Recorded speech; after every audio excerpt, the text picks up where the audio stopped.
Le pasteur Mohamed Sanogo est le président de l'organisation chrétienne Message de vie et le pasteur principal des églises Vase d'honneur. Depuis plusieurs années, il sillonne les régions de la Côte d'Ivoire et du monde pour y annoncer la bonne nouvelle et ramener le cœur des hommes à Dieu. Son fardeau, c'est ramener le cœur des hommes à Dieu, piller l'enfer. Ce fardeau caractérise l'ensemble des messages que Dieu lui donne. Ceux-ci vont de l'évangélisation, ramener les inconvertis à Dieu, à des messages de réveil spirituel et prophétique à l'Église. Il s'efforce par l'Esprit de Dieu à amener l'Église à une véritable communion avec Dieu par la sanctification et l'adoration. Comme son prénom l'indique, le pasteur Mohamed Sanogo est d'origine musulmane, né d'une famille musulmane. À l'âge de 15 ans, en sa soif de connaître Dieu, il lui pose des questions en ce qui concerne l'islam et le christianisme. Lorsque Dieu lui répond de suivre le Christ, il met dans son cœur un fardeau pour les âmes. C'est ainsi que va naître l'organisation chrétienne Message de vie en 1996 et la mission évangélique Vase d'honneur en 2002. Il est marié à Liliane Sanogo, avec laquelle il a 4 enfants, Brady, Liliane, Imra et Mélodie.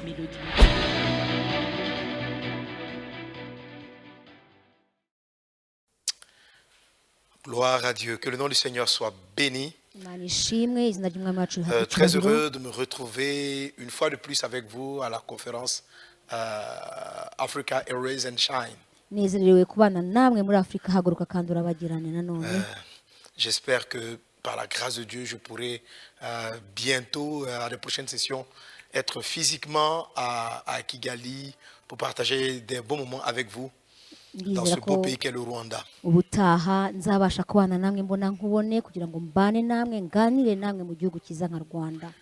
la situation sanitaire actuelle fait qu'aujourd'hui, tous les ministères, en tout cas ce programme, a un rayonnement beaucoup plus international. Il a toujours été international, mais c'est comme si il passe à une autre dimension. Ndibwira kandi maze kubona yuko umurimo w'Imana mu rwego rw'isi n'ubwo usanzwe ari urw'isi urimo witegurira kurabagirana kurusha. Alléluia. Alléluia. Dieu. Alors, je veux rendre grâce à Dieu pour l'homme de Dieu, le serviteur, l'apôtre Paul Gitwaza. Ndashaka gushima Imana ko umukozi wayo intumwa Paul Gitwaza. Merci une fois de plus pour cette invitation. Warakoze cyane kudutumira. C'est vrai que j'ai trouvé que cette fois-ci le thème était assez compliqué. Mais j'espère que Dieu, par sa grâce divine, me donnera de partager en quelques minutes les choses qui me mettent à cœur. Et que cela nous aidera tous. Que le nom du Seigneur soit béni. Alors, je vais vous inviter à prier. Qu'on confie ce moment entre les mains du Seigneur.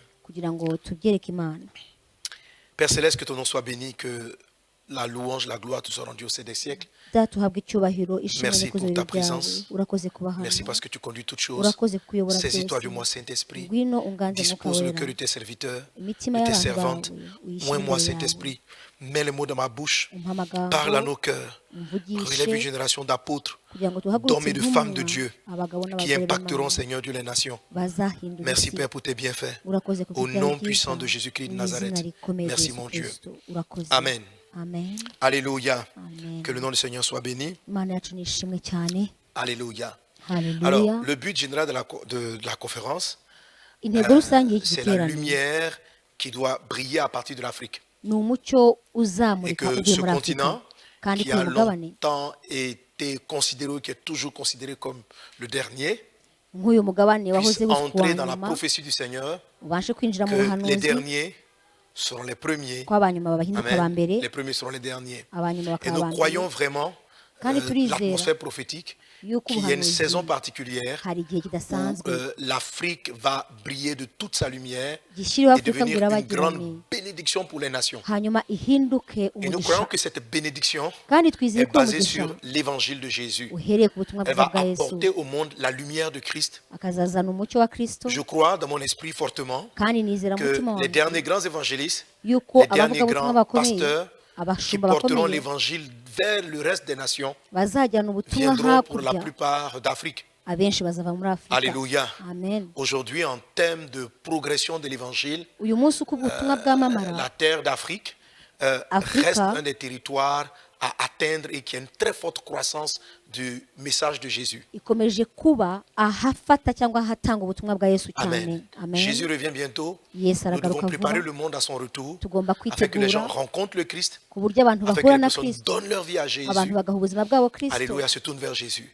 Alors le but de toute chose, ce n'est pas simplement que l'Afrique soit développée comme l'Occident. Parce que Jésus pouvait dire à l'église de Laodicée, tu dis que tu es riche, tu as beaucoup de moyens, mais tu es pauvre, misérable, aveugle et nu. Donc les belles rues, ce sont de très belles choses. Les gratte-ciel, c'est beau. Mais sans la vie de Dieu, c'est vanité. Car à quoi servirait un homme de gagner le monde entier s'il doit perdre son âme? La chose qui a de la valeur, c'est l'âme. On peut vivre dans le luxe et passer l'éternité dans l'enfer. Nous ne devons pas perdre de vue le but. Le but, c'est de préparer les hommes à rencontrer Dieu et à en faire des disciples. Jésus a dit, allez faire de toutes les nations des disciples. Une chose que j'ai comprise, que je partage dans cet ouvrage-là, j'appelle 12 portes d'influence pour transformer une nation. Alléluia, qui contient donc une partie du message que je partage avec vous. J'explique au travers d'ici donc les différentes portes des nations. C'est un message qui est assez proche des 7 montagnes.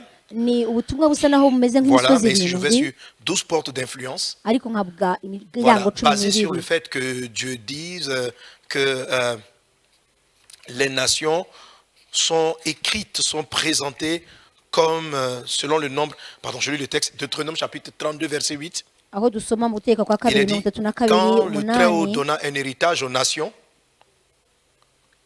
quand il sépara les enfants des hommes, il fixa les limites des peuples d'après le nombre des enfants d'Israël. Amen. Donc, Deutéronome 32, verset 8 dit que Dieu a fixé les limites de tous les peuples haratubwira rero ko Imana d'après yashyize le mu mahanga nombre des yose enfants d'Israël. nk'abana Et ce ba nombre-là, comme je Isiraheli. l'explique dans l'ouvrage, Uko mbisobanura muri iki gitabo rero c'est 12. ni 12 Sur les 12 patriarches, ni ba les babyeyi 12 fils 12 de Jacob. cyangwa se Bien vrai imiryango yo qu'il y muri en avait un peu Yakobo plus, nubwo mais habayeho la indi Bible myinshi va stationner, va bloquer les choses à 12. ariko Bibiliya itinda kuri Et 12 lorsque même on retire Lévi des 12, niyo on va bavanye scinder la Lewi tribu muri de Juda, 12 de Joseph en deux.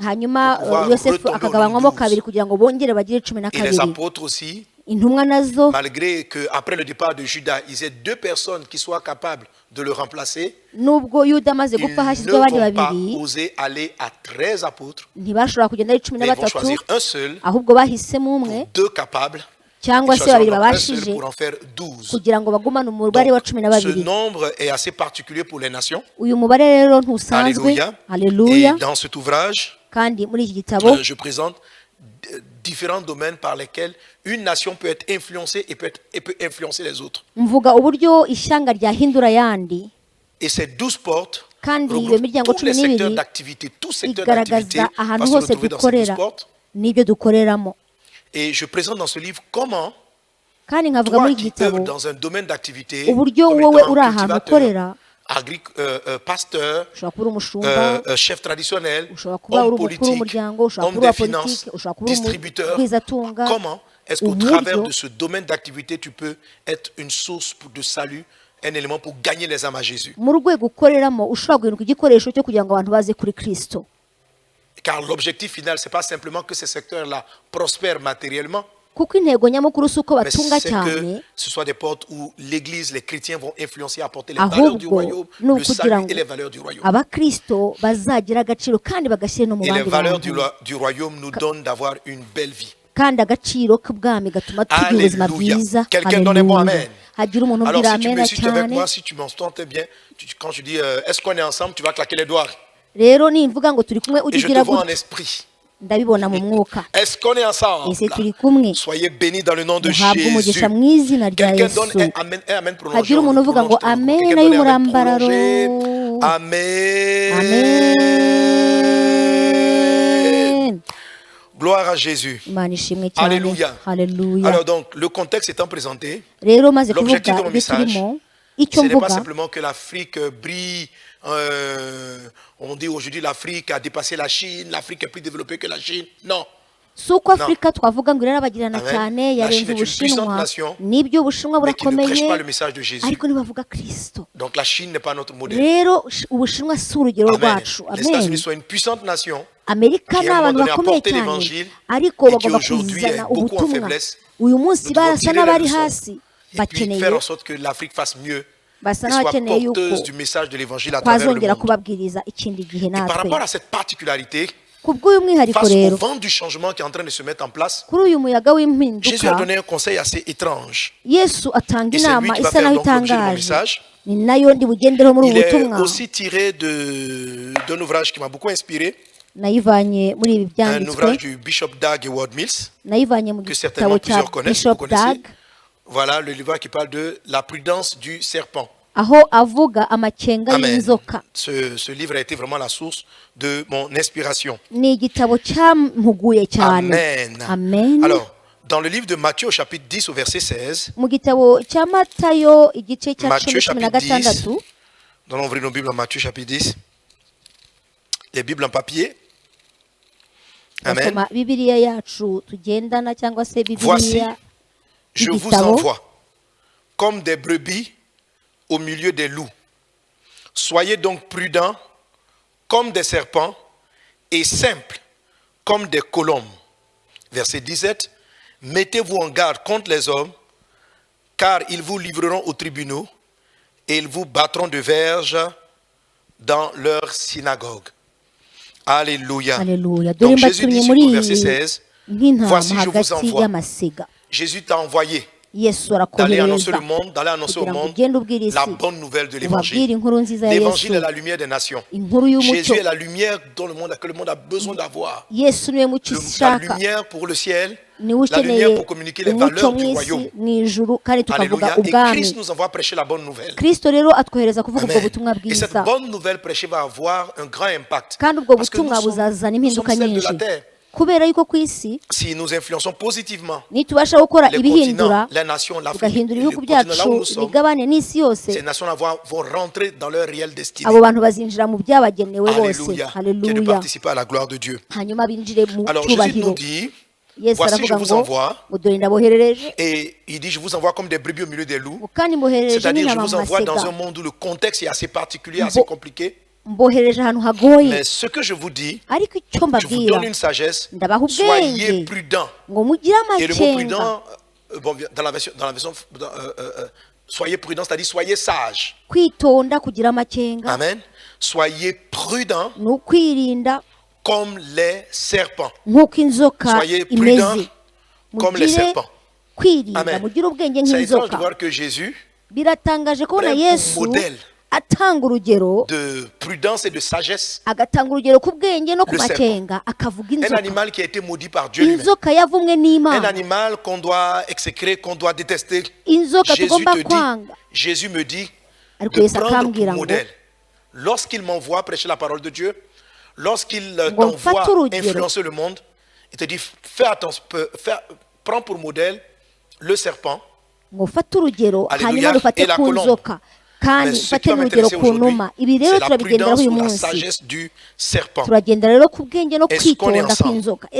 Alors je me suis posé la question, pourquoi, en quoi est-ce que le serpent est sage? Quelle est cette sagesse-là que le serpent transporte, qui doit être un modèle pour l'Église, qui doit être un modèle? Et si tu comprends ce modèle, tu dois comprendre justement comment l'Église, comment l'Afrique doit embrasser le changement qui évolue dans le monde. Parce que justement le serpent est cette sagesse-là d'adaptabilité, de transformation face à un monde qui lui en veut, face à un monde où il est détesté. Alléluia. La Bible nous dit dans le livre de la Genèse, là où le serpent s'illustre pour la première fois, on sait qu'il s'illustre négativement.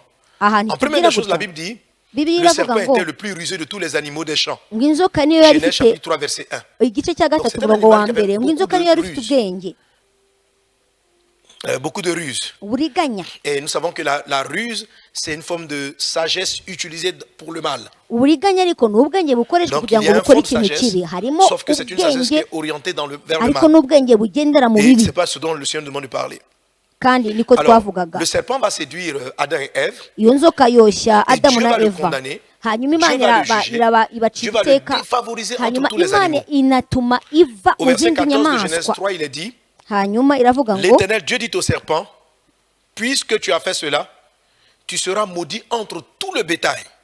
Imana irayibwira ngo kuko wasutse aba umuntu uzavumwa mu bindi bisimba byose mu bindi izindi nyamaswa zose inzoka iravumwa mu rwego rw'amatungo bw'ibisimba ni wowe uvumwe kurusha ibindi byose uzavumwa mu matungo yose ndetse no mu matungo yo mu mashyo.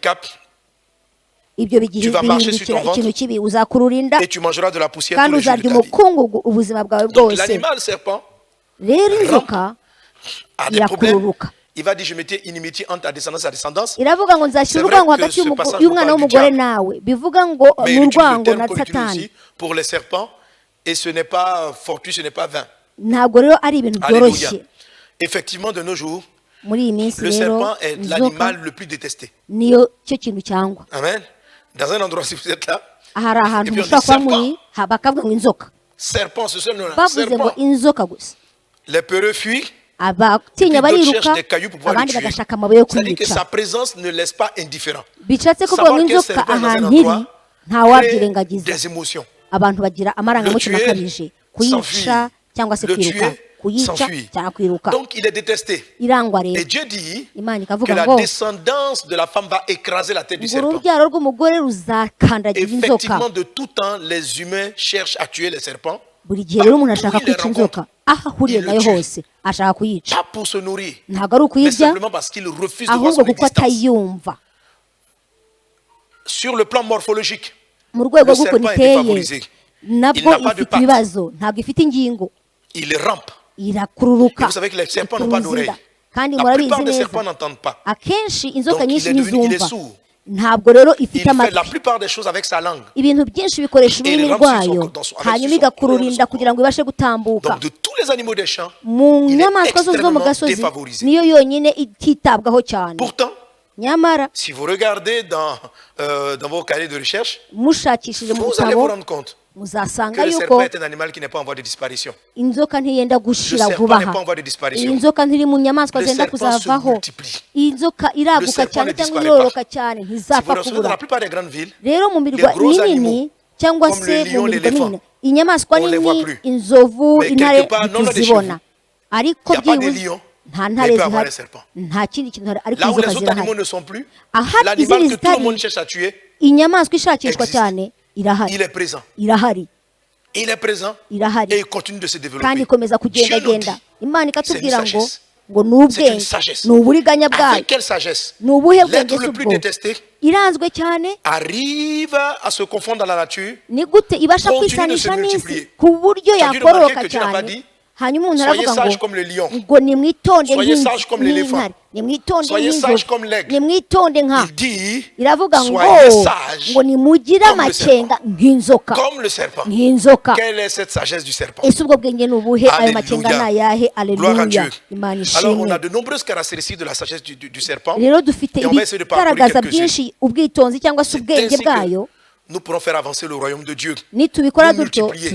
Parce que l'Église est dans un monde qui ne l'apprécie pas. Nos valeurs sont de moins en moins appréciées. Le message, nous sommes aujourd'hui, l'Église est devenue comme un serpent. Nous prêchons des choses que la société tente de s'évertuer à abolir. Nous avons des valeurs concernant, Jésus nous a dit qu'il y a une certaine façon de vivre avant le mariage. Aujourd'hui, les péchés du sexe sont mis à la une. Jésus nous parle du pardon, de l'amour. Le monde va valoriser d'autres choses. Nous sommes dans un environnement qui ne comprend pas le message de Christ. Le serpent est dans un environnement qui cherche à le nuire, mais il se multiplie quand même. Il continue de croître et il n'est pas en voie de disparition. Pourquoi? C'est cela. Sa capacité d'adaptation. Alléluia. Alors, une des premières caractéristiques, j'espère pouvoir toucher à peu près 10 caractéristiques, il y en a plus, mais à peu près 10 caractéristiques de cette sagesse du serpent. Alléluia. C'est celle-là dont tu as besoin de répandre à travers, pour que l'Église se répande à travers les nations, qui va donc influencer l'Afrique et permettre à l'Afrique de s'adapter puissamment au changement, sans changer ses valeurs, sans être en voie de disparition, qu'il y ait des chrétiens qui demeurent. Alléluia. Une première des choses qui est importante, qui est remarquable avec le serpent, c'est son indépendance. Amen.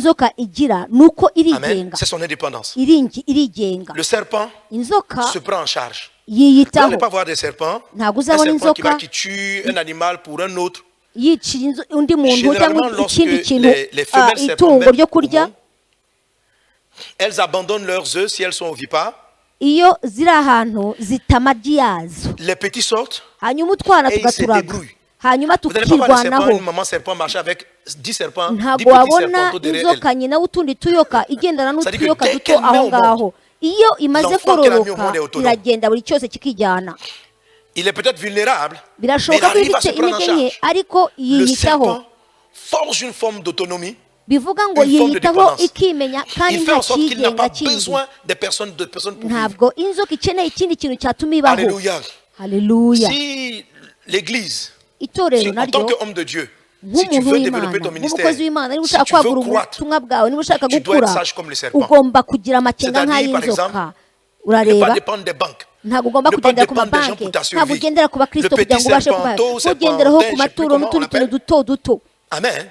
N'a même pas besoin de sa mère pour le nourrir. Il apprend à être autonome très vite.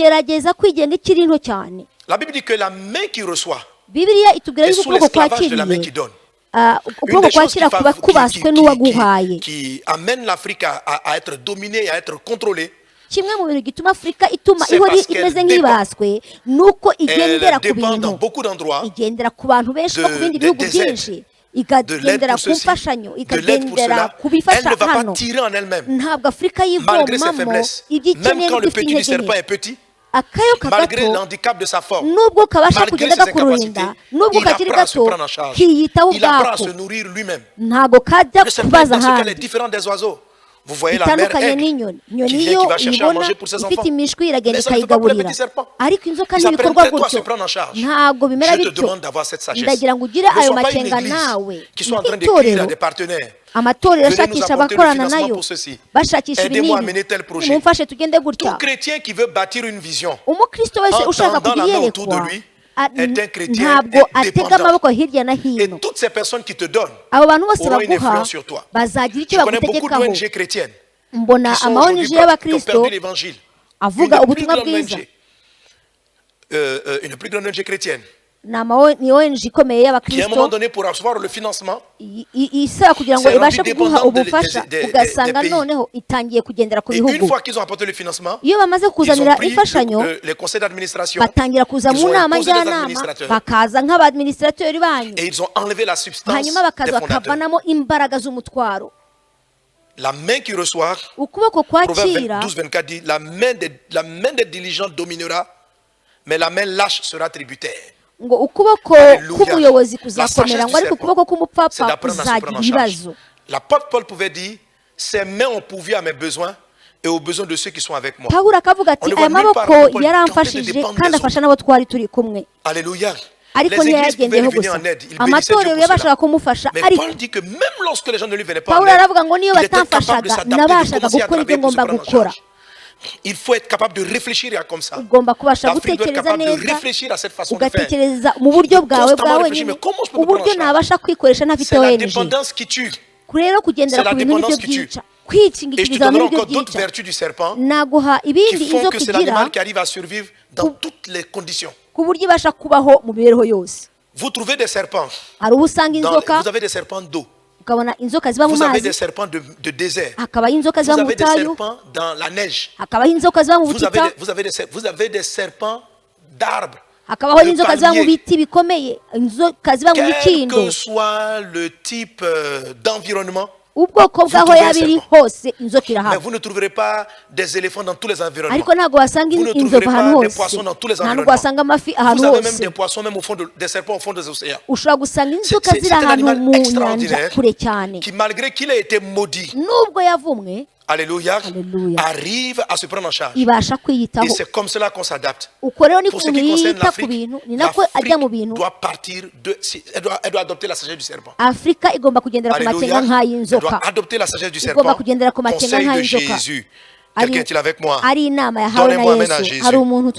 Amen. Alléluia. On peut développer en long et en large cette capacité d'autonomie et d'indépendance du serpent. Le serpent est sage parce qu'il sait surmonter ses handicaps. Le serpent est handicapé. Mais il a appris. Je vous ai dit tout à l'heure que le serpent n'entend pas. Mais il a développé quelque chose pour remplacer sa surdité qui est impressionnante. Il peut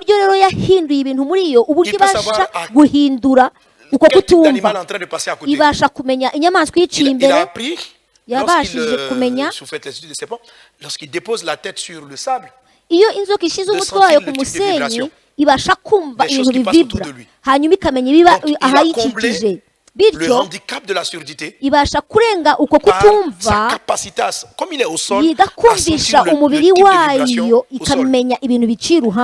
Il a développé son odorat pour certaines races de serpents et développé sa capacité visuelle pour d'autres types de serpents. Mais ce que Dieu lui a arraché, il l'a remplacé. Amen. Le serpent est sage. Parce qu'un handicap n'est pas un frein pour lui. Un handicap est le moyen de développer d'autres capacités, d'autres potentialités. Alléluia. Amen. On peut passer le temps à pleurer de ce qu'on est né d'une famille, on est né de la pauvreté, tout ça, ce sont des handicaps. Mais il dit ceci, Dieu lui a dit, ma force, ma gloire va s'accomplir dans tes faiblesses. Là où tu es handicapé, je vais révéler ma gloire. Alléluia. Le handicap peut être transformé en opportunité. Il y a beaucoup de choses pour lesquelles l'Afrique était handicapée. Mais la mentalité du serpent, c'est de savoir, regardez, je n'ai pas ceci, mais qu'est-ce que j'ai? Il peut savoir développer ce qu'il a. Ce qui fait qu'il est un animal qui survit. Ce qui fait qu'il est un animal qui continue d'exister. Ce qui fait qu'il est capable de sentir qu'il y a des gens qui arrivent, même s'il n'entend pas. Il est capable de percevoir qu'il y a des personnes qui sont dans l'environnement, de se cacher, de s'échapper pour éviter qu'on le tue. Il ne dit pas non, je suis désavantagé. Tu ne peux pas venir surprendre un serpent comme ça. Il a toujours un moyen de savoir se faire alerter, de savoir être alerté de la présence d'une personne. Quelle sagesse. Alléluia. Amen, amen, amen. Amen, amen. L'apôtre Paul dit en 1 Corinthiens chapitre 1 verset 26, considérez frères que parmi vous qui avez été appelés, il n'y a ni beaucoup de sages selon la chair, ni beaucoup de puissants, ni beaucoup de nobles. Verset 27, mais Dieu a choisi les choses folles du monde pour confondre les sages. Dieu a choisi les choses faibles du monde pour confondre les fortes. Dieu a choisi les choses viles du monde et celles qu'on méprise, celles qui ne sont point, pour réduire à néant celles qui sont, afin que nulle chair ne se glorifie devant Dieu. Alléluia. La parole dit, c'est très intéressant. Regardez parmi vous, il n'y a pas beaucoup de sages selon le monde. Dans la plupart de nos églises, on ne trouve pas les personnes les plus intelligentes du monde. On ne trouve pas les personnes les plus riches au monde. Ça peut ressembler à un handicap. Mais la Bible nous dit que c'est Dieu qui a voulu que la chose soit ainsi. J'ai vu souvent des chrétiens qui dénient ça et disent, je ne comprends pas pourquoi les chrétiens qui marchent avec le grand rang sont les plus pauvres. Jésus dit, lorsqu'il voulait donner le signe de son ministère à Jean le Baptiste, il dit ceci, les aveugles voient, les muets parlent, les handicapés sont guéris, etc. Et il dit ceci, l'évangile est annoncé aux pauvres. Dieu a choisi les choses faibles. J'ai compris cela dans mon ministère. Et aujourd'hui, par la grâce de Dieu, je parcours dans le monde entier pour faire des croisades extraordinaires. J'ai compris que le handicap d'avoir un ministère à partir de l'Afrique dans un pays pauvre n'était pas une fin. C'était un moyen de rebondir. Alléluia. J'ai appris à apprécier les choses que Dieu m'a données. Et en 2018, nous avons fait une des plus grandes croisades que le pays comme Haïti est connu. tujya muri Haiti Alléluia. Alléluia. Bientôt une très grande campagne au Libéria. Et puis nous nous promenons dans le monde entier avec des gros mouvements d'aide, reconfection des hôpitaux, combien d'hôpitaux en Côte d'Ivoire, en Centrafrique. Sans aide extérieure, sans demander quoi que ce soit à un pays quelconque vienne nous aider, le Saint-Esprit m'a interdit de le faire. Alléluia. Amen. Nous commençons nos offrandes avec l'église, c'est pas des gens riches, chacun donne ce qu'il peut. Je ne sais pas ce que Dieu fait, mais j'ai l'impression constamment que Dieu multiplie les offrandes. Et ça nous permet, lorsqu'on a une vision, de les atteindre. Alléluia. Gloire à Jésus. Gloire à Dieu. Amen. Donc Dieu a choisi les choses faibles pour confondre les fortes. L'Afrique a beaucoup de faiblesses, mais c'est le choix de Dieu. Et il va partir à partir de là, à partir des endroits où il y a le plus d'illettrés, izakoresha abantu batize cyane kugira ngo hagire ibindi bintu bibasha gukozwa mu minsi iri imbere. Ntabwo nibasha kubivugaho byose, kumva ko hari ikintu ubuze cyangwa se hari ikintu wimwe ntugomba kubitindaho. Ugomba kuvuga ati iwacu dufite abakene, ese umugambi w'Imana muri aba bakene uzamera uti? Et Dieu a toujours un plan. Dieu a toujours une sagesse. C'est ce que Dieu a choisi. L'église ne doit avoir aucun complexe. Si vous êtes une église dans un quartier des plus pauvres, ce n'est pas un problème pour Dieu. Ça peut être même le moyen dont Dieu va utiliser pour gagner le monde entier. Tant que tu percevras un handicap comme étant un complexe, le serpent n'a pas vu sa surdité, son handicap moteur wibuke ko inzoka ikoresha ubumuga bwayo bwo kugenda hanyuma bikagihindura uburyo bwo kugira igikoreraho. Regarde ce que est-ce que vous avez remarqué? Vous savez que le serpent est devenu expert yahindutse inzobere mu rwego rwo gukururinda, igira umuvuduko n'umuntu wiruka ufite amaguru adashobora gupfa kugeraho. Inzoka iratangaje. Il a transformé l'arbre ordinaire en serpenté. Hari ukuntu yabigenje ikagenda yigoronzora ariko ikihuta. Igira imyaka irurira ikoga mu mazi. Et maintenant, noneho dans certains endroits d'Asie, muri Aziya hamwe na hamwe hari inzoka ziguruka. Ils s'envolent. Izo nzoka zikaguruka. La nourriture qu'il y a sur cette île, kubera yuko ahanini muri ibyo birwa habayo inyoni, bityo rero kugira ngo idapfa yiga kuguruka.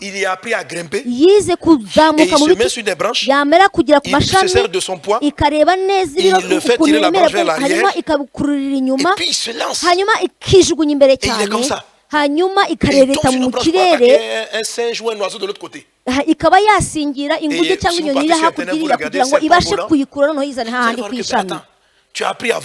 Yize kuguruka, yize koga, yize kurira.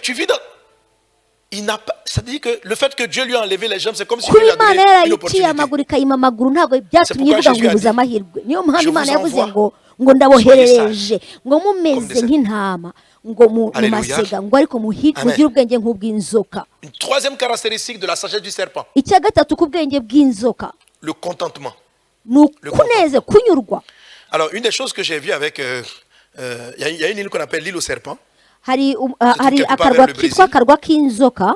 Alors j'oublie un peu les proportions, je sais pas, c'est pas. Sinibuka ukuntu ako karwa kangana. C'est pratiquement 1 mètre carré. Ariko kuri metero imwe kare cyangwa ubuso bwa metero kare imwe, tu peux avoir à peu près 10 serpents. Ushobora kuhabona inzoka 10. Uragenda ukabona inzoka. Tu as au moins serpent, tu marches sur les serpents. Wagenda ukabona inzoka, watamuka ukabona inzoka. Inhabité. Aho hantu ni hatuwe. L'île est remplie de serpents. Ako karwa ils ont mangé tous les rongeurs. Zariye ibintu byose, imbeba, twa tuntu twose tuza. Ils ont mangé toutes sortes de, il y a plus rien. Izariye twa tuntu twose tu. C'est impressionnant que les serpents là-bas ne sont pas morts de faim. Ariko ntizishwe n'inzara kandi zariye ibintu byose. Alors que quand je regardais le documentaire, je dis mais ils vivent de quoi? Noneho ndimo ndeba ako kanyamakuru ndavuga zibaho gute izi nzoka qui transitent, qui s'arrêtent un moment sur cette île dans les arbres. Noneho haraho bigera barimo bakora ako kanyamakuru bagahagarara bakareba ukuntu inzoka zibayeho.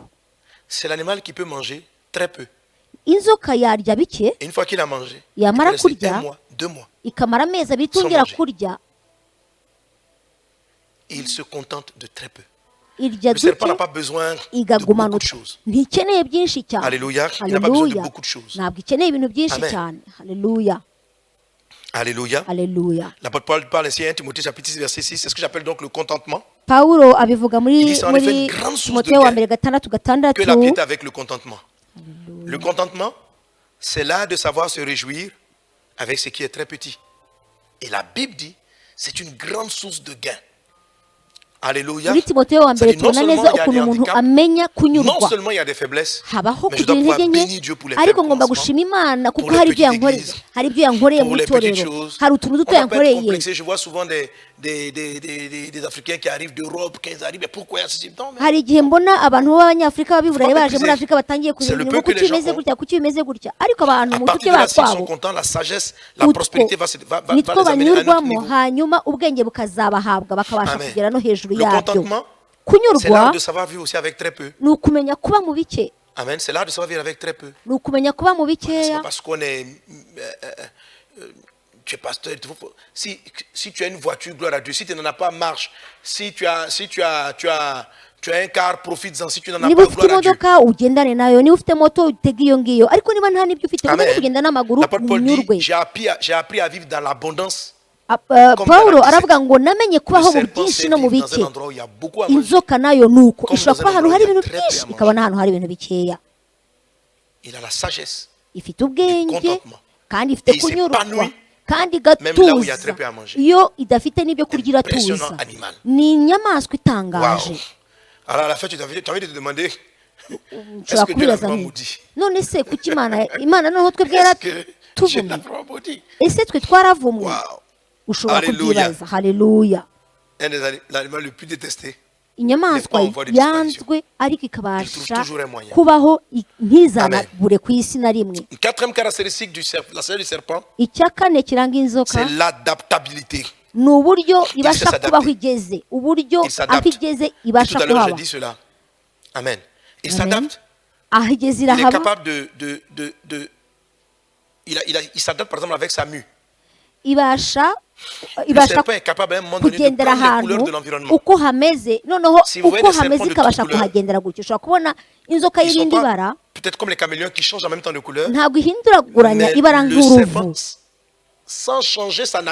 ariko inzoka idahinduye uko kuntu ihindura noneho ishami ikajya kuri ryo ikabasha kuza kugera ku ntego zayo. Rero mu rwego rwo kuvuga ubutumwa ni ibintu by'ingenzi cyane. Haleluya. Amen. Haleluya. 1 Corinthiens chapitre 9 verset 19. Abikorinto ba mbere igice cya 9:19. L'apôtre Paul dit, car bien que je sois libre à l'égard de tous, je me suis rendu le serviteur de tous. Afin de gagner le plus grand nombre.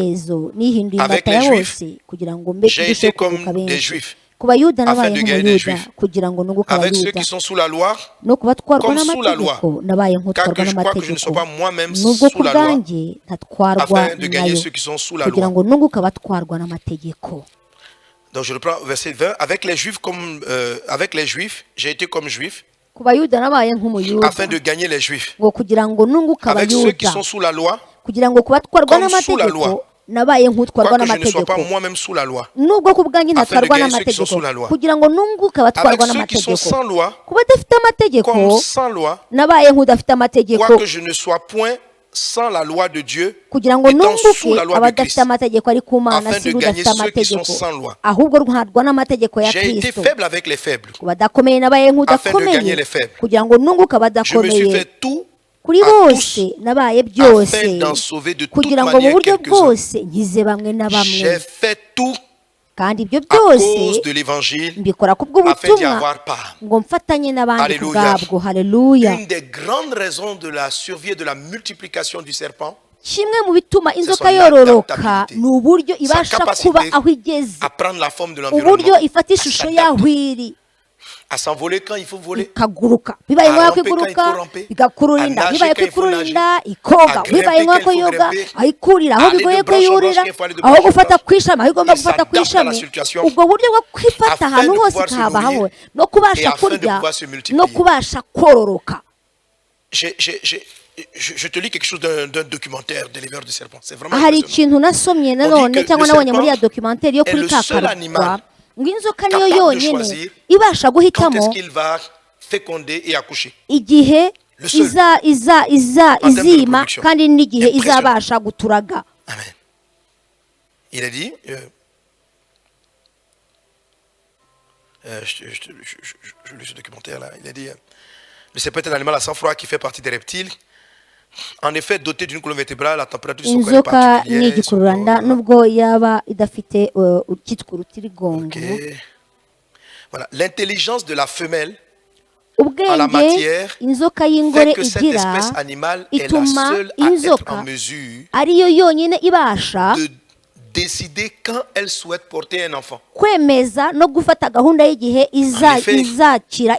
la fécondation peut avoir lieu immédiatement après l'accouplement si la femelle juge la période propice. C'est-à-dire, lorsque la femelle du serpent a été fécondée, elle choisit si elle va tomber enceinte maintenant ou si elle tombera enceinte plus tard. Qu'est-ce qu'elle fait? C'est-à-dire donc, elle peut donc avoir lieu immédiatement après l'accouplement si la femelle juge la période propice. À l'inverse, elle peut décider de faire une réserve de spermatozoïdes dans ses oviducts. Ishobora guhita yemeza niba intanga ngabo z'inzoka ziri buyigumemo igihe kirekire kugira ngo izafate igihe izaturagira cyangwa se ikavuga ngo ndazibika nzazikoresha ubutaha cyangwa se ndazigumana mpite ngira utuyoka mu nda avant de passer à la fécondation. Mpite ngira amagi kuko utuyoka tuva mu magi. Dans tous les cas, la femelle s'assure que les enfants ne viendront pas au monde pendant la période d'hibernation. Inzoka ikintu yemeza nuko igihe izaturagira utwo tuyoka tundi bizaba igihe izabasha kuba iri aho ngaho ntiyabikora izaba itari aho ngaho. C'est pas le bon moment de tomber enceinte. Iribwira iti rero sindi ntago ndi bufate ntago ndi butwite. Elle se dit bon, kubera ko iki gihe atari cyiza cyangwa kavuga ngo uyu munsi ndiyemeza yuko voilà, en fait, elle fait le in vitro quoi. Ubutaha nshobora kuzaturaga ikora bimwe bahuza intangangabo n'intangangore ikabibika ntabwo ari ubwenge bw'abantu bw'inzoka bifite kuva mbere. Yesu rero impamvu yavuze ngo muri mugire ubwenge nk'inzoka. Alléluia. Alléluia. Ça nécessite qu'on étudie le serpent. Birasaba ngo twige tumenye inzoka uko ikora. Ese imeze iki? Ifite iki? Nuko très défavorisé. Irangwa tous les animaux. Irangwa n'inyamaswa zose ikanangwa n'abantu ariko nyamara ikoroka kurusha izindi kandi ni nayo iba mu bintu bikomeye byinshi ariko ifite intego zayo kandi ikazigeraho. Alléluia. Le serpent n'a pas d'excuse. Ntago inzoka igira inzitwazo izi neza yuko nta nzitwazo irabizi neza ko ishobora gupfa cyangwa se kuvaho ako kanya. Ugomba kubaho nubwo abantu batagukunda, ugomba kubaho nubwo uruhu rwawe rusa nkaho udakunze, ugomba kubaho nubwo abantu bavuga ngo umeze gutya na gutya, ugomba kubaho. Uzagenda ujye kuvuga ubutumwa bwiza kandi ubuvuga ahantu hose. Comme les Africains même plus vers en Afrique. Non, il est en Europe, il y a des serpents européens, il y a des serpents américains, il y a des serpents partout. Inzoka ntago zivuga ngo ni za hehe na inzoka ziri ahantu hose, ari ziburayi, ari zo muri Aziya, ari zo muri Amerika, ziroroka aho ziri hose. Paulo rakavuga ngo pour gagner le maximum d'âmes, kugira ngo mbashe kunguka benshi nagerageje kwisanisha n'abandi bantu. La mort spirituelle de beaucoup de communautés, uraza kubona yuko urupfu rwa benshi mu mwuka ari ukubera ko batabasha kwisanisha no kwihuza n'ibyo barimo. Au changement des saisons, ibihe byahinduka ntibabashe kugendana nabyo. La plupart des églises, quand les siècles évoluent, kenshi amatorero uko isigaye bihinduka, niba itorero ryari rifite uburyo rikora iteraniro, igihe urubyiruko rushobora kuba rukeneye ibindi bintu, amatorero akakomeza kuba kwa kundi, akaguma kwa kundi yakoraga. Ariko Paulo aravuga ngo hoya, aravuga ngo nabaye umuyuda mu bayuda ngo kugira ngo numbuke abantu benshi. Ceux qui ne comprennent pas la sagesse du serpent abatumva ubwenge vont être là au milieu des païens, vont vouloir se comporter comme ils étaient dans leur pays d'origine. C'est ce qui fait qu'on a des églises qui veulent influencer le monde, vont reproduire leur communauté locale à l'étranger. Ces églises ne sont pas formées à s'adapter aux régions dans lesquelles elles vont pour pouvoir prêcher l'évangile. Le plus important pour ces communautés, c'est de conserver les membres de leur peuple d'origine, de créer une communion fraternelle. Cher ami qui m'écoute, c'est comme ça que tu conçois l'église. L'église va mourir. L'église sera en voie de disparition. Si tu veux survivre, Jésus t'a envoyé prêcher l'évangile au milieu des loups. Alléluia. Et la sagesse du serpent. Amen. Amen. Amen. Quelqu'un donne un bon amen. Alors, regardez par exemple, notre monde a beaucoup évolué. Vous avez remarqué en ce qui est aux États-Unis que la plupart des églises qui étaient prospères hier sont totalement vides. Les bâtiments sont vides, on les vend. Et la plupart des peuples qui prêchaient la bonne parole, aujourd'hui on voit de moins en moins de missionnaires. L'Amérique, on voit de moins en moins de missionnaires. Et la plupart des personnes, lorsqu'elles vont, je toucherai ce point sur le serpent tout de suite. C'est plutôt des œuvres sociales que devenir des instruments pour prêcher la bonne nouvelle de Jésus. Le but de l'adaptabilité de l'apôtre Paul était de faire prêcher l'évangile. Il dit même si je comporte comme si je n'ai pas de loi, mais en fait je marche selon la loi. Je reste intègre. Et ça c'est une valeur du serpent qu'on va voir par la suite. Notre monde aujourd'hui par exemple a de nouveaux défis. De changement. Entre autres, l'arrivée de l'Internet. Les choses ont beaucoup évolué. Le monde aujourd'hui a beaucoup changé. Il est devenu très difficile, par exemple, d'aller faire du porte-à-porte, de frapper au porte et puis de parler de Jésus aux gens. Les gens ne vont pas vous ouvrir. Le monde a changé. Dans certains pays, il est pratiquement impossible de mettre une estrade et puis de faire une croisade plein air comme je peux le faire en Côte d'Ivoire. L'environnement a changé. L'environnement a changé. Ce que le fait, c'est tapage nocturne, etc. bavuga yuko ari urusaku rwa nijoro ari kuzabana amahoro hari amategeko menshi abibuza cyangwa abikumira mu bihugu byinshi hari naho ubuzwa kuvugana n'abasangwa butaka baho où les églises ne sont réservées qu'aux étrangers. hari ahantu amatorero ibihugu amatorero ajyamo abanyamahanga gusa hari amategeko hari amabwiriza ari ahantu hose cyane. Haleluya. Et dans ces endroits aho hantu rero amatorero arapfa. Avec l'avènement, avec le Covid, kuva Covid yatera, moi je l'appelle pas Covid-19, ntago noneho ndi buvuge Covid-19, Vid zero. Keshi nyita Vid zero kugira ngo ibyo bindi byose bitabaho kubera ko nshaka kwivanaho. Vient de couronne. Ko bivuga ikamba. Ko bivuga ikamba. La couronne est pour Jésus seulement. Rero ikamba ryacu ni rya Yesu Kristo, ntago ikamba turyambika indwara. Yitwa Vide rero zero kuko si umwami. Et le vide vide in French is mean empty. Vide bivuga ubusa nta kirimo. Alléluia. Alléluia. Gloire à Dieu. Donc Amen. Vide zéro, il n'a rien. Ni vide ni zero nta na kimwe sinyita uko yitwa. Avec son arrivée, la fermeture des communautés. Mukuza kwibibiza rero hari amatorero yafunze. Amatorero yarapfuye. Kucyapfa parce qu'elles ne se sont pas préparées au changement. Kubera yuko ayo matorero atiteguriye impinduka kuko adashaka kwisanisha n'ibyo kuko atabonye ibintu birimo biza bibasanga. Icyo cyabaye ikibazo amakenga y'inzoka ntayo babonye. Tu vas survivre. Nubasha kugenda nk'uko inzoka igenda uzabasha kubaho uzarokoka kandi ntabwo uzahindura amahame yawe. Ntabwo ari uguhindura amahame yawe. Ntabwo ariko bigenda. Les églises qui sont les plus en forme uyu munsi amatorero akomeye ni amatorero yiteguye akemera kujya kuri mudasobwa akemera kujya kuri internet. Ndashima Imana plus de 10 ans auparavant kuko imyaka 10 imbere yaho ko bibaho le pasteur Eric Sellerier Pastor Eric Sellerier wa Top Chrétien yarabisabye ndemera. Le monde est en train de basculer sur les nabonaga isi irimo yimukira kuri internet. Les enfants ont tous des téléphones. Abana bose umunsi bafite telefone. Ils passent plus de temps devant le téléphone que devant la télé. Bamara umwanya munini kuri telefone kurusha uko bajya kuri televiziyo. l'évangile est allé, il fallait être téléévangéliste, il fallait avoir des chaînes télé. Mais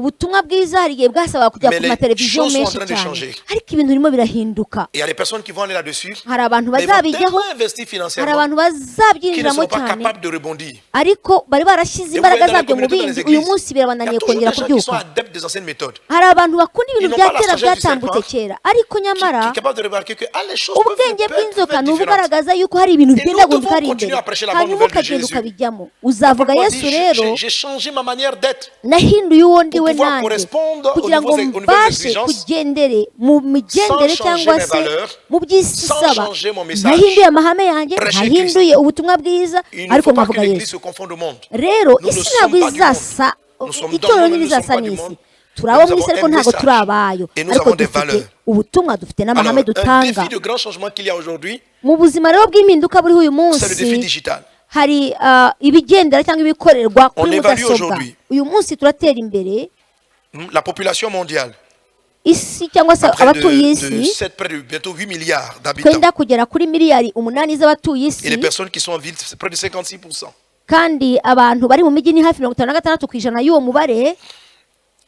Alors, donc la Terre compte près de 8 milliards d'habitants, comme vous le voyez. Et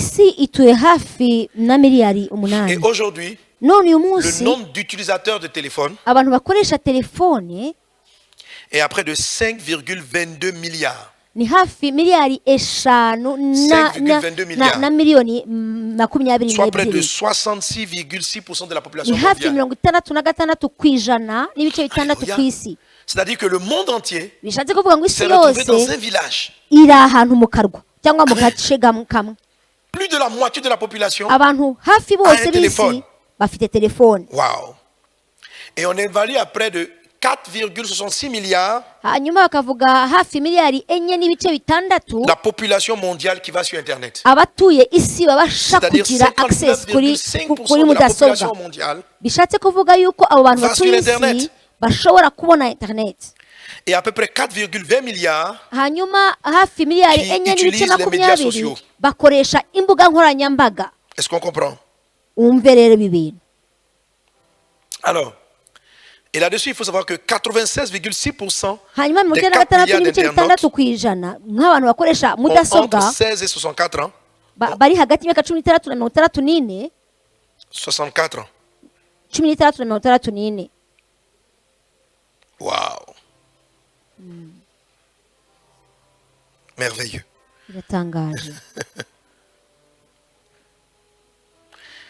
C'est vraiment impressionnant de voir ces chiffres. Alors, tu comprends que plus de la moitié de la population mondiale aujourd'hui sur le téléphone. Sur Internet. Si nous voulons prêcher la parole de Dieu, il est indispensable à l'Église de s'adapter là où est la population, d'utiliser la sagesse du serpent. Tu dois utiliser la sagesse du serpent. Si tu restes avec ton commerce style standard au marché, etc., je vais te citer à peu près la proportion de jeunes qui sont là-dessus. Bientôt, c'est seulement que les boutiques en ligne qui fonctionneront. Donc, tous les chrétiens qui gèrent des boutiques, mais qui ne sont pas en train de se préparer à avoir un service en ligne, on n'a pas besoin de donner une prophétie. Dans 10 ans, ils vont fermer. Parce qu'ils n'ont pas la sagesse du serpent. Ils ne savent pas s'adapter. Il dit non, moi je suis un animal de l'hiver, je suis un animal d'hiver, je vis dans le froid. Mais le serpent, quand le désert est arrivé, il a appris à vivre. Tous les animaux qui n'avaient pas appris à vivre dans le désert sont disparus. Le serpent est un animal rare dans les déserts, mais qui vit dans les déserts. Là où il y a beaucoup d'espèces animales. Je suppose que peut-être qu'il n'était pas sélectionné dans les animaux qui sont montés dans l'âge de Noé. Mais il a appris à vivre dans l'eau. Donc quand Noé a dit, mais mon gars, attends, personne n'arrive à te tuer. On ne doit pas tuer l'église de Jésus. On ne doit pas détruire ton entreprise. Que Dieu t'accorde la sagesse du serpent. Et que tu sois capable d'anticiper pour dire, oh, le monde est en train d'évoluer comme ça. Voici comment les choses sont en place. Quand il y a de la forêt, le serpent se promène tranquillement. lorsqu'il arrive en milieu urbain, il sait qu'on veut le tuer. Il va dans les coins. Le serpent ne sortira que la nuit. Tu vas voir le serpent dans ta cour. ntabwo uzabona inzoka ku manywa igenda kuko hari izabimenya yihishe izamenya ukuntu ibaho ngaho hanyuma imenye ukuntu abantu bayishakisha. Ibyo rero bigomba kuba urugero kuri Afurika. Umuntu uguma ari ntagondwa ku byo arimo agumaho nyine, ariko dukeneye ubwenge bw'inzoka. Tugomba kumenya kwisanisha naho tugeze. Hagira umuntu uvuga amen. Imana iduha ubwenge itugire abamakenga nk'inzoka. Alléluia. Alléluia. Alléluia. Alléluia. Amen. Amen. Cinquième caractéristique du serpent. Je kiranga inzoka. Mais on va avancer. Une cinquième caractéristique du serpent. Je l'ai déjà développé, je l'ai déjà dit, c'est la prudence. La Bible dit, dans la version française, il dit, soyez prudents comme le serpent. Le mot grec qui est utilisé là fait ressortir la sagesse, mais aussi la prudence. Rero no mu kigere cyo magambo y'umwimerere na makenga. Quand je dis la prudence, le serpent est discret.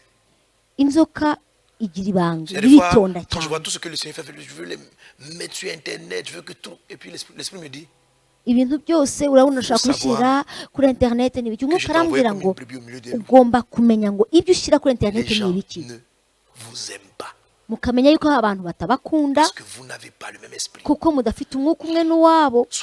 Mugomba rero kwitonda cyane. Inzoka rero igira amakenga cyane. Ntabwo uzasanga inzoka irimo ivuga nk'imbwa cyangwa isakuza nk'uko imbwa iri aho ngaho. Inzoka irakora gusa. Uko niko amakenga yaho ko ari. Iravuga ngo dore umukozi wanjye nzakoresha, nashyize umwuka wanjye kuri we, azatwara abantu ngo ntabwo azasakuza. Itorero rigomba gutuza, ntirigomba kugira ibintu byo mu nduru. Rero kugira amakenga n'ibyo inzoka igira nibyo byatumye nayo ikomeza kubaho. Hari ibintu byinshi bivuga kubaho kwayo. Niba dushaka kwicisha cyangwa kuvanaho, kugira ngo babashe kuzivanaho no kuzikuraho, bashyizeho ibigo bazabasha kujya bazibikamo. Inzoka yo ntimeze gutyo. Izi nyamaswa nizo zisaba ko baziremera ahantu bazajya bazihisha, ariko inzoka ntabwo ibikenera. Inzoka irabizi neza yuko hari abantu bayanga cyangwa ibintu biyanga. Abakozi b'Imana mujye mwitondera amagambo muvuga mu binyamakuru, mujye mugira amakenga igihe mukora ama interview abantu bababaza ibintu bitandukanye. Mube abantu b'abanyamakenga.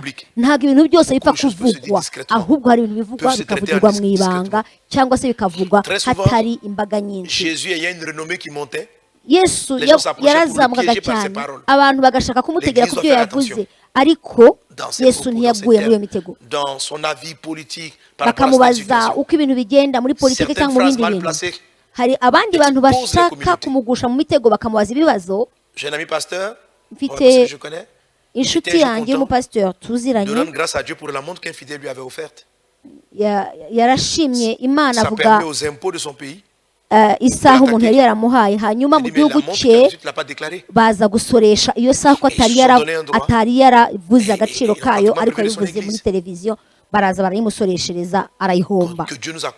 Imana rero ijye iduha kugira amakenga, tugire amakenga nk'ay'inzoka.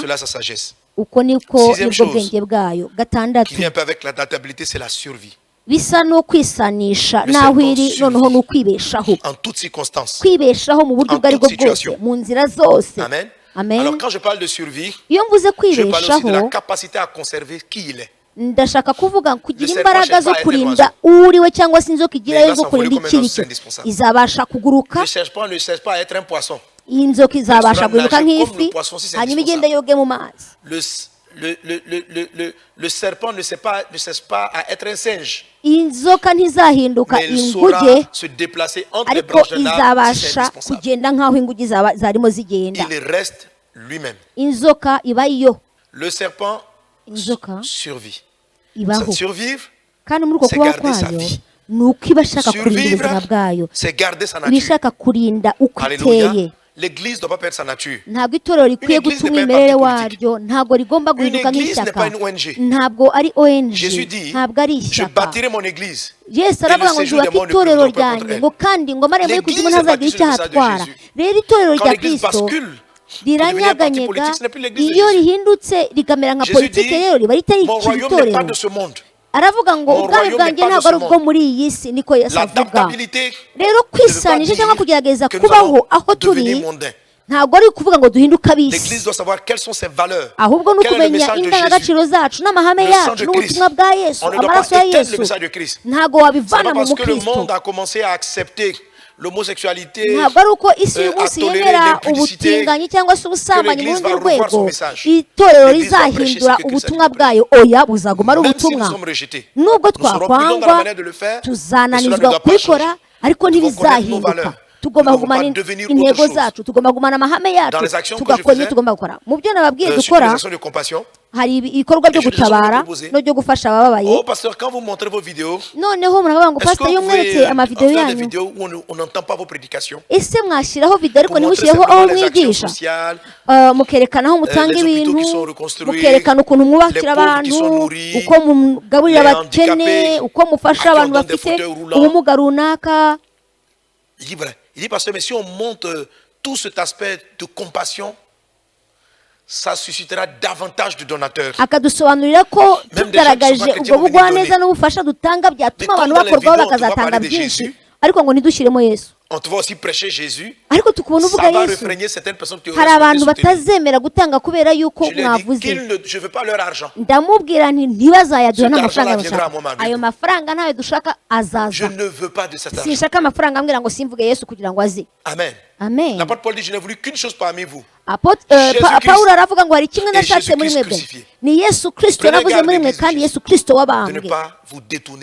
Rero ntimuzave ku ntumbero y'ubutumwa bw'ibanze mwahawe, ubutumwa bw'umusaraba, ubutumwa bw'imbaraga z'itorero, kubera yuko itorero rivuga umusaraba nko kwiyanga. Kwiyanga nibwo musaraba. Iyo uvanye umusaraba rero mu butumwa uba uvanye imbaraga mu itorero rya Kristo. Itorero nuvanamo umusaraba n'ubwo butumwa rizabihinduka isi gusa. Tugomba rero kugumana iby'umwimerere, tukavuga ko Yesu ari umwami. Haleluya. Ugomba kubaho. Haleluya. Amen. Amen. Septième caractéristique rapidement du serpent. Icya karindwi. Le serpent, inzoka, il pond beaucoup d'œufs. Itera amagi menshi cyane. Pour ceux qui sont ovipares, itera amagi menshi cyane. Il va adapter cyane. ses naissances. Il y en a qui cassent les œufs dans le ventre. Itera amagi menshi icyarimwe, hari amagi menera mu nda, hari n'ayandi yemera gutera. Il forme, il se multiplie. Irororoka. Il se multiplie. Irororoka. Il vit pour se multiplier. Irororoka cyane, iberaho kororoka.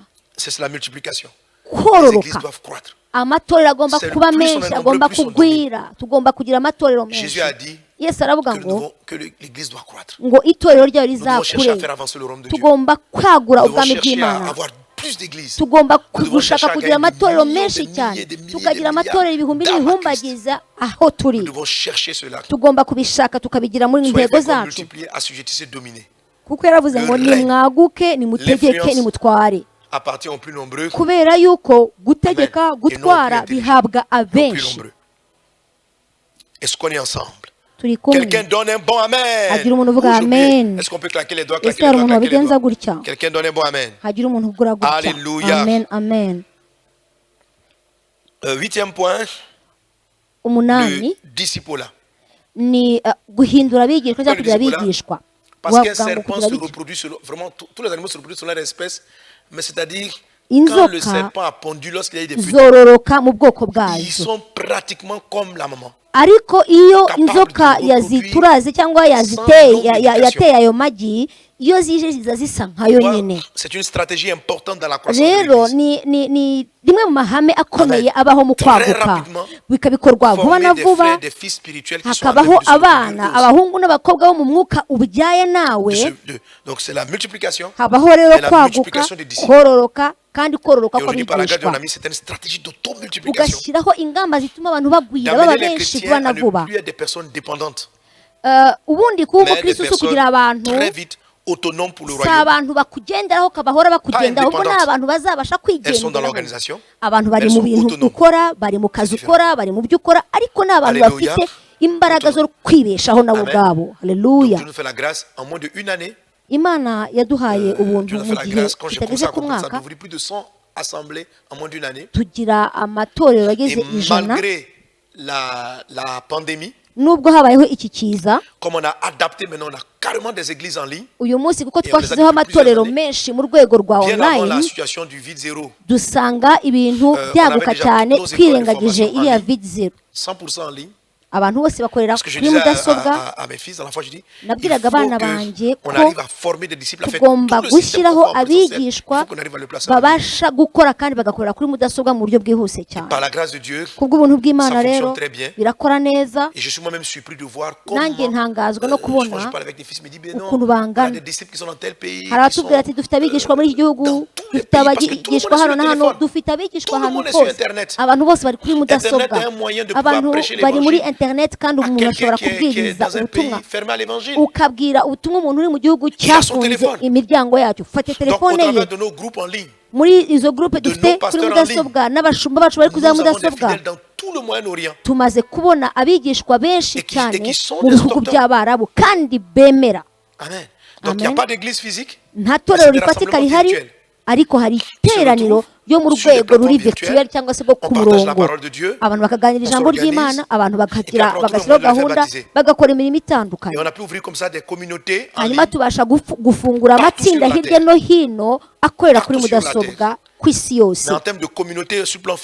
Noneho mu rwego rufatika aho tubana nabo naho dufite barenze amatorero 100 ariko dushishikariza kongera kwemera kuba nk'uko uyu munsi ibintu bimeze kubera impinduka. Icyo nsaba ni ukugira ngo nabo dusengana babyumve. Mperutse kuvugana n'umushumba Pasteur Marcelo aradushoboza aradukomeza atwereka uburyo abantu basangiza ubutumwa mu buryo butangaje. Tubona abantu biyemeza mu rwego rutangaje kugira ngo abantu bigishwe, abantu batozwe guhinduka bigishwa. Natwe rero turimo turabyigamo turabyihuguramo kugira ngo tubashe kubikora tubisobanukiwe ibyo kuri mudasobwa n'ikoranabuhanga. Ikindi inzoka izi kubaho mu matsinda.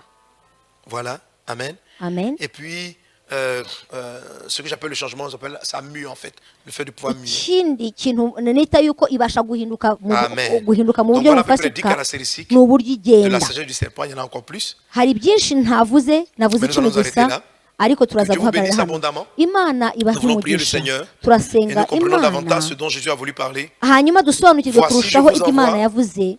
Comme des brebis au milieu des loups, ngo nk'intama mu masega, ngo mubwire ubwenge kandi mugire amakenga nk'inzoka. Père Céleste, que ton nom soit béni.